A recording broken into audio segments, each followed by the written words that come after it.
Good evening, everyone, and welcome to the Water Forum with myself, Bridgetti Lim Banda from Cape Town in South Africa. And my guest again is Professor Anthony Turton. He is a renowned environmental advisor and scientist, and most of you already know him well, so we're not going to go into his credentials. We already know who he is. Anthony, welcome to the show.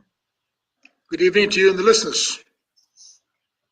We hope that our internet connections are going to work. Unfortunately, we are at the mercy of the internet when we run these shows. So if you do have a problem struggling to hear us, please do let us know in the comments, but we will see how this goes. Anthony, since we were last on the show, what is the state of our water resources at the moment? Has it gotten worse? Has it stabilized? Is it getting better? Is there a reason for concern? I'll give a factually accurate report as I can. All evidence suggests that the resource is at an accelerating rate. We are seeing more and more municipalities in some or other form of financial distress. We see most notably a significant upswing in the return flows of sewage, partially treated or untreated sewage. As far as I'm concerned, we are reaching a point where we have a significant crisis. The fact that the military has deployed to repair the sewage works in Imfuleni tells us the extent to which this crisis is now reached. As to whether the military intervention is the correct one is an open question, but certainly they've been deployed and they certainly are trying to do something about it. So in my view, we are certainly not out of the woods. If anything, we are one step closer to a bad outcome. Anthony, if we had to say on a scale of 1 to 10, where we are currently at in terms of water pollution, where are we sitting? Well, it's difficult to define what 10 is, because 10 we're not very far from it, and I will give you an example. I've got to be very careful about what I say. I was recently invited by the military to come and be briefed in the Vaal trial. So last week I was there with the military, and I don't want to speak on their behalf because it's a very sensitive job that they're doing, but what I saw. When I say shocked, you can see that in the municipal, there's been an absolute collapse of any municipal services. When I say an absolute collapse, if you think of any municipal service would expect, just take, for example, refuse removal. It is very clear to me that solid waste or refuse has not been in town for months, if not years.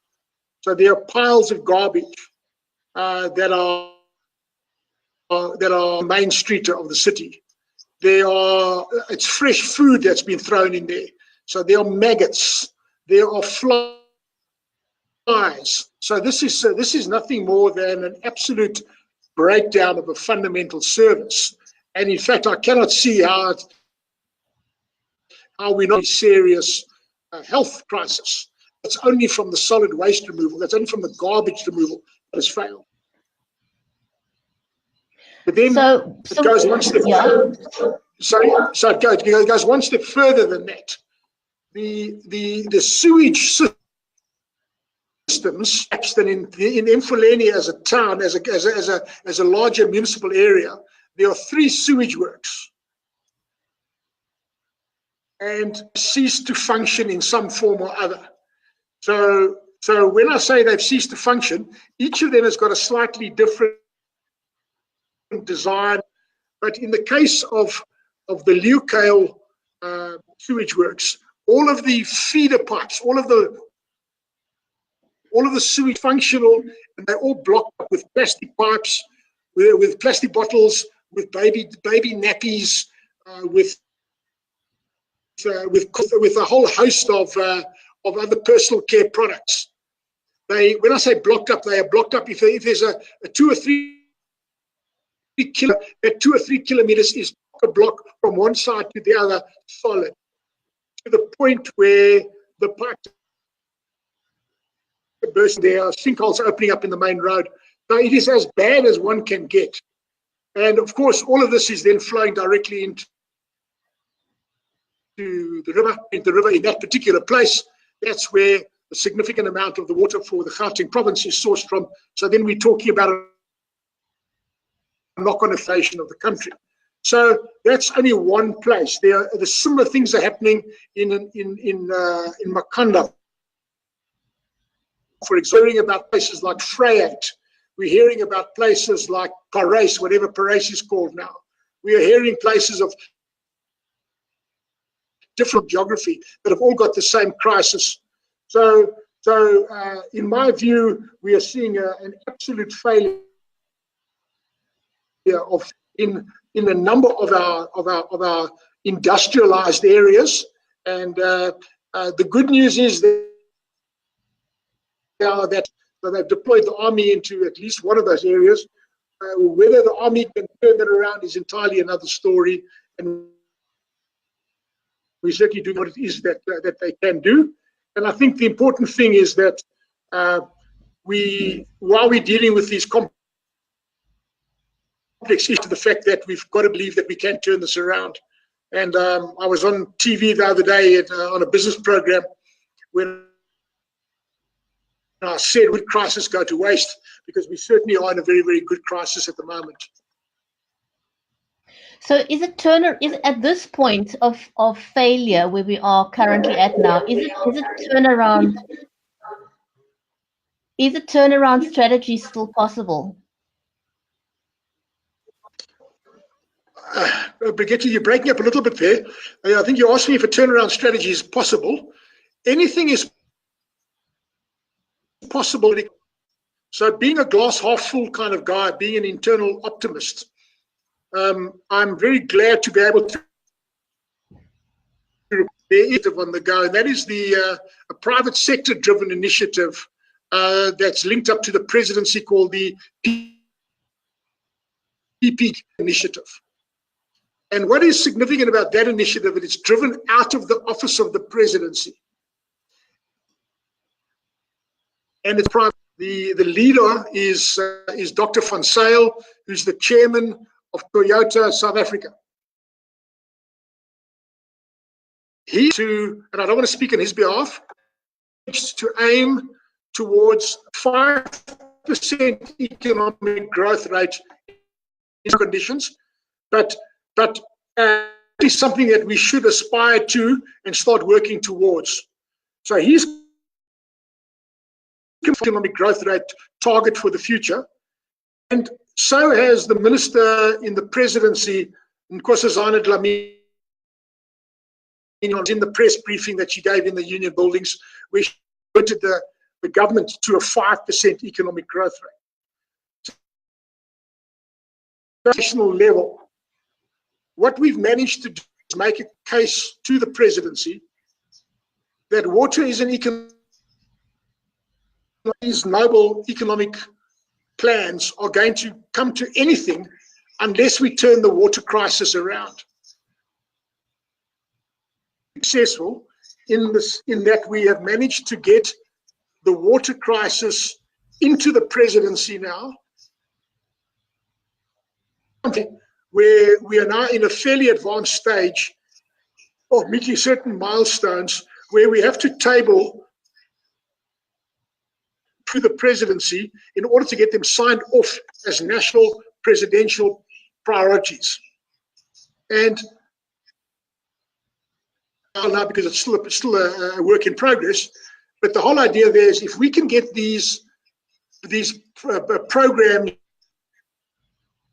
as presidential priorities, we can then start to work towards organizing the water sector from the private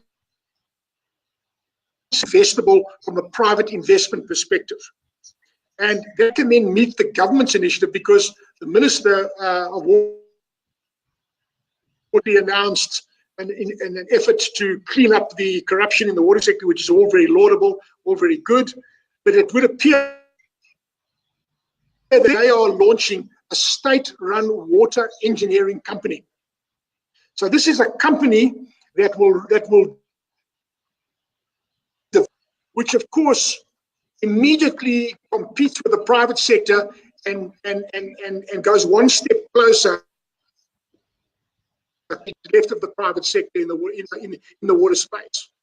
So this whole unfinished business of a developmental state, it does this mean that the state will run all programs, all projects, that private capital is no longer part of this, with high-level strategic questions that have to be answered. But in the interim, with a PPTI, we assume that the private sector going forward, we've managed to register with various senior stakeholders that the only way to get this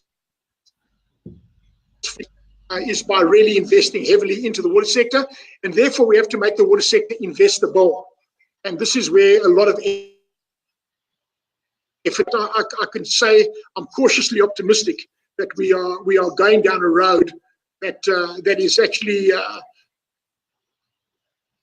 that are coming up on the side of the road. So, Anthony, how important is it that we work towards a joint effort between the water and the energy sector? Because we recently had so much issues in the energy sector, and what we saw as a result was breakdown in the water sector. How should they work together? Topic, and I think it's a very topical one, so we should maybe unpack that. We are all task team that I work with now. This is Fred Platt, a private sector CEO of a listed company, and South Africa. So the three of us, we are the task team, and between Fred Platt and myself, we are the people some time ago to create a water war room, if you remember that. And that water war room is really what we are now starting to put into institutional form. So how do we get that water war room going? Well, the important thing is that a very serious crisis. Whether it's worse than the water sector crisis is a debatable point. I personally believe that the energy crisis, to look at the water sector crisis, but I do carry a water sector bias. So it makes a lot of sense because in our energy theme to generate electricity. So water is a fundamental component of our energy platform. But by the economy, where the major center of economic development, Gauteng area, is not on a river, not on a mental watershed divide, but we have a situation where 45% of our population and 65% of our economic activity takes be water scarce, and we happen to have to pump huge volumes of water uphill to keep this machine going. So energy to move water, and 45% of the population, 65% of the economy is 100% dependent on this water on a regular and reliable basis. So once we've got into that space, it makes a lot of sense now to start looking at, this is what we're currently exploring now. We're looking at working with stakeholders in the energy space, particularly stakeholders that have managed establishing some green energy, some renewable energy projects that are private sector funded. We haven't quite done a formal deal with them, but I think we are moving in that direction, and I don't want to get ahead of ourselves here, but we're hitting with them, and there's a huge amount of synergy. Having said that, there's some fundamental differences. In the case of the energy sector, you are dealing with Eskom is the one entity. So you contract ultimately with Eskom, that is the national energy grid or the national energy provider. don't have that. In the water sector, because the resource has been nationalized, it has got no economic value. In all cases, you're obliged to contract with the government, but the government, through constitutional mechanisms, is manifest in many of which have lost the ability to contract legally because they are bankrupt. They don't have any balance sheet. The Public Financial Management Act and Municipal Financial Management Act does not allow you to leverage public assets for this transaction. So there are a number of fundamental technical challenges that differentiate the water sector from the energy sector, private sector space. However, we've got some clever political people, we hope. We've got some very clever leaders. So we're working with all of these clever people to try and work out a way forward. And we believe that if we can get this thing signed off as a priority, we can then fast track some of the implementation, because many of these things are ultimately requirements, for example, environmental impact assessments and water use licenses that ultimately have to be given. And these are one of the major constraints to private investment into the water sector.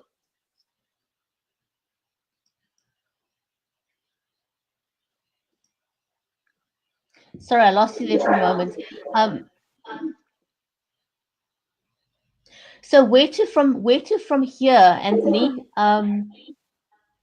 What are our next steps, and is there a way in which we as citizens can get involved to bolster the aim towards, or working towards, getting a water regulator in place? Yeah, you broke up there a bit, so I'm going to have to try and extrapolate what I think you asked. I think our next step, in order to make the water sector investable, let's take one step back from that. Why this uninvestable is a complex reason. So there are multiple reasons, but one of them is that the credible independent regulatory authority. So when we're talking about making the water sector, is improve the governance structures, and therefore we have to create an independent credible. Under current legislation, the Department of Water and Sanitation, in the form of the minister, is both they're a player because they are the contracting parties. They provide services, but they also regulate themselves. Sewage flows, for example, the state failure to regulate that has created the problem, and they've also now become the large water, so they've lost their credibility as a regulatory authority. So the first thing we have to do is get that regulatory independent. The good news is that there seems to be some appetite within government to do this, and whether it's just vested interest trying to prevent the erosion of power, I don't know. But at the moment, we are engaged at fairly high level with the department. The intention is we're working with OUTA, and the intention is that in the next 12 months or so, where we table in Parliament a reasonable proposal, because this has to be promulgated into law. You know, we're dealing with a legal procedure. So I'm cautiously optimistic that we are making baby steps, but the right steps in that direction. But the second reason the water sector is uninvestable is because water has got no economic value. It's always sold at a product sustainable. So there's not really a working business model to actually attract capital for the private sector. And this is compounded by the fact that the way the Public Financial Management Act works, it prohibits It's an asset like, for example, a water treatment plant or wastewater works that could be worth 2-3 billion rand, but it beam sheet to now become an asset that you can negotiate around. So the only way to overcome that problem is to then negotiate an offtake agreement. So where we're looking at now is on the various distressed sewage works, that space is to negotiate a reasonable offtake agreement for a 20-30 year period of time, bidding, for example, a factory or an oil refinery or a paper and pulp mill or some industry that needs water that's notable, industrial grade water. So we've been working now on trying to identify where such industrial areas exist with those areas now. So now the next step, this is what we're asking the presidency now to help facilitate. If we can now have regular negotiate offtake agreements, for example, with brick factories or with people that make tires for the motor car industry or people that spray paint industrial process water that's not of potable quality. By negotiating that offtake agreement, that is what becomes bankable. Was us to get rid of the Public Financial Management Act issue of not being able to use a state asset. So these are solvable problems, and indications are at this point in time that there's a growing appetite on the political will side. So I'm cautiously optimistic that the next month, and it's as soon as that, we're going to be able to make some announcements, because the timelines that have been given to this initiative are, I want really big things happening in a very short space of time. So now's the time. When I said earlier on, we must never let a good crisis go to waste, and we are utilizing a crisis to the best of our ability to try and come up with some creative solutions that are in the national interests. Well, I think that's a great move in the right direction, and it's great to see that government is finally willing to engage with you, because for a long time there was a lot of resistance there. But so that to me is good news, that that they've opened up the conversation, and that we're willing to look at changing legislation and removing the impediments. The one thing I wanted to touch on with you as well is, how do we, you often talk about using, water being an economic enabler, and that seems to be the impediment. It's that the lack of understanding of water being an economic enabler. How do we embark on an education to help people understand that concept? Okay. If we talk glibly about water being an economic and entirely a different kettle of fish. So what we've done is we've started to select projects on a very critical basis.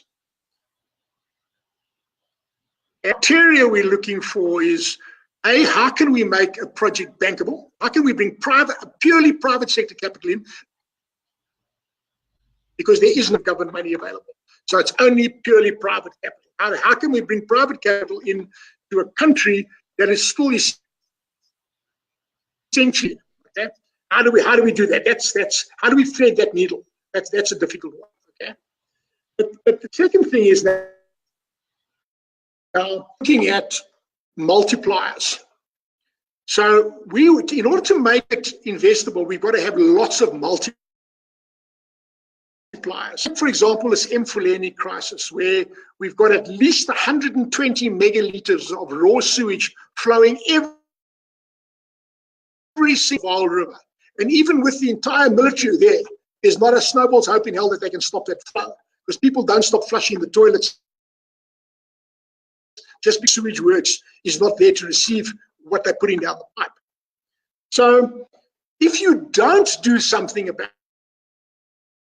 that, significant, because you now have 45% of the population that is increasingly unemployed because businesses are unable to operate under. And you now have a situation where 45% of the population is increasingly exposed to the health risk, the risk of virus or infection. So it's a logical point of departure to say that if we can get it right, in multipliers there are 45% of the population and 65% of the economy. So if we don't do it, the absence in a negative sense become literally a killer of the national economy. So from a strategic sense to do it there, and it happens to be that in Mfuleni, it happens to be the epicenter of heavy engineering, and all of your big heavy industrial users need significant amount of water. You know, if you're going to mold steel or you're going to make a manganese alloy, you need water in some or other form. So it's quite low take agreements to those end users.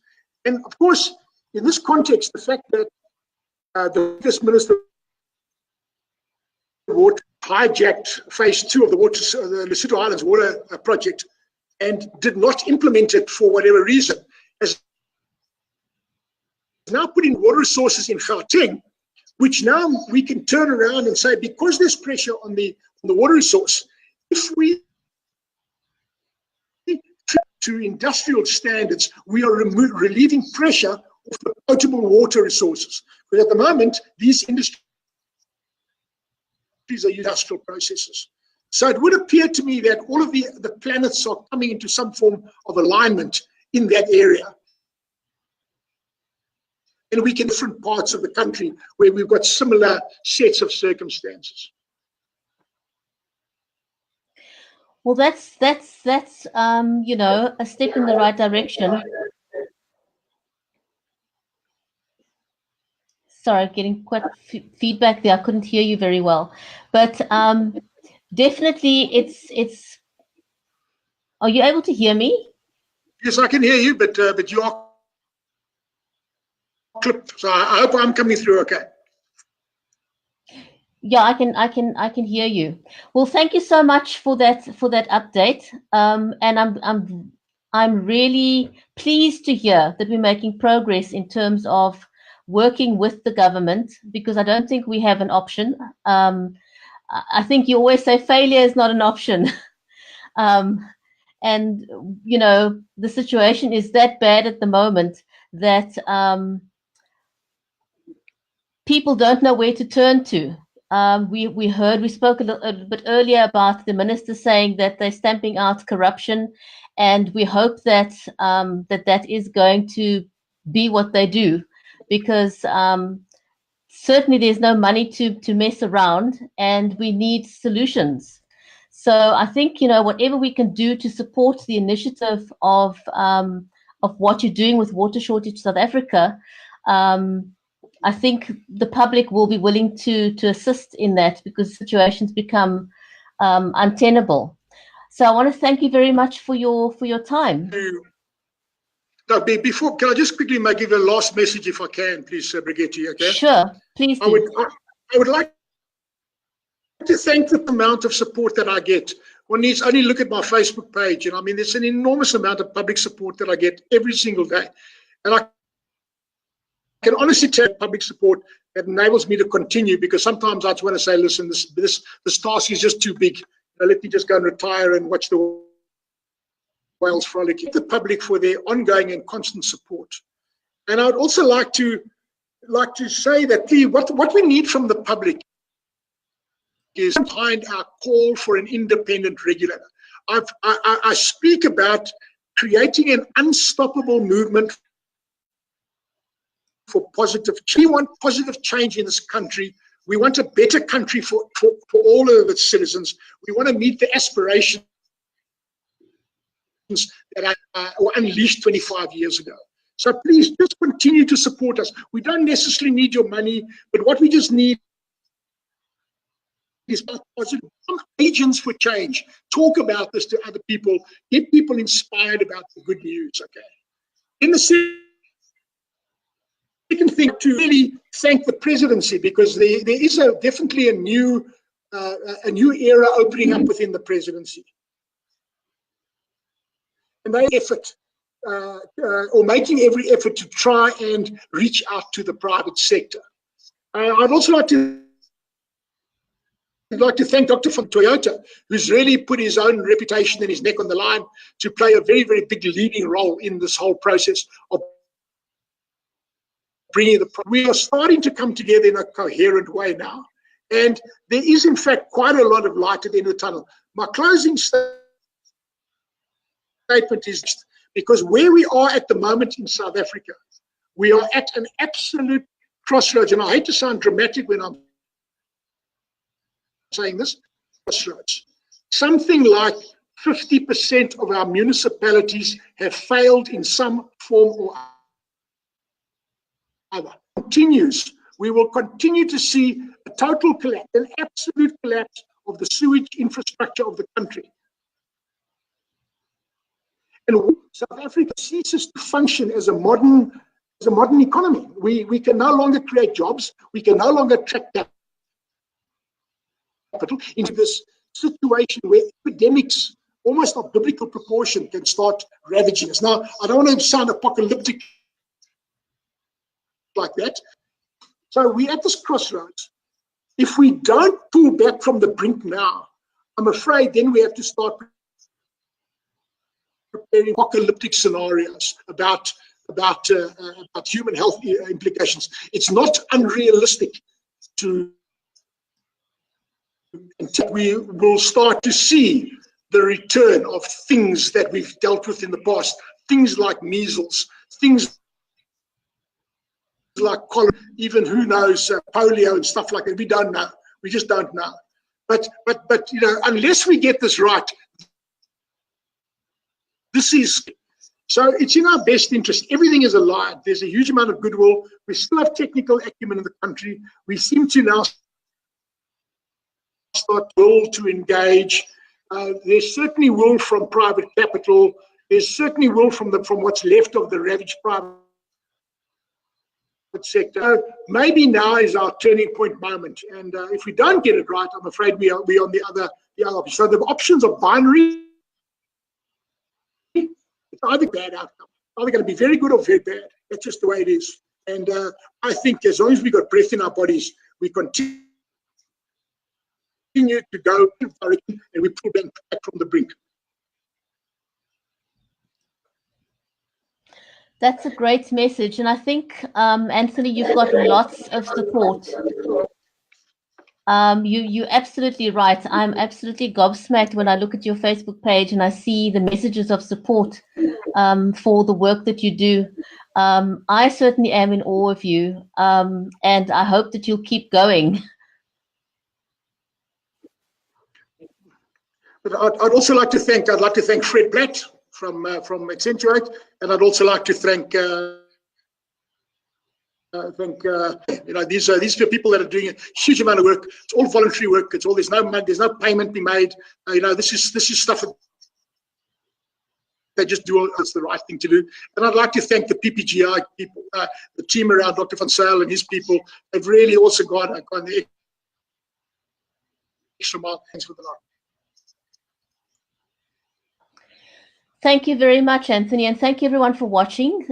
Please do share the broadcast. We would, you know, I don't think we can ever have enough support for this initiative. It's an important one. So thank you everyone for watching, and have a great evening further.